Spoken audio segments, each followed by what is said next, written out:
valore che Toccati rappresenta e che incarna anche quei valori di Fondazione San Zeno è l'appartenenza alla comunità, vivere il territorio direttamente a fianco alle persone che durante il Toccati vivranno gli spazi di gioco, ma non soltanto di gioco, anche di comunità.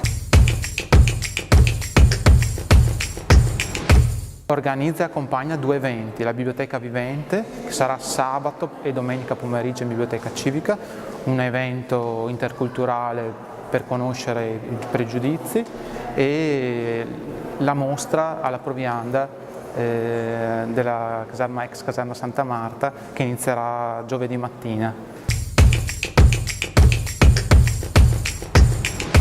Il valore dell'appartenenza, perché è anche il valore che Fondazione San Zeno porta avanti all'interno dei suoi progetti. Un progetto di comunità ha senso solo se viene vissuto e partecipato da un territorio.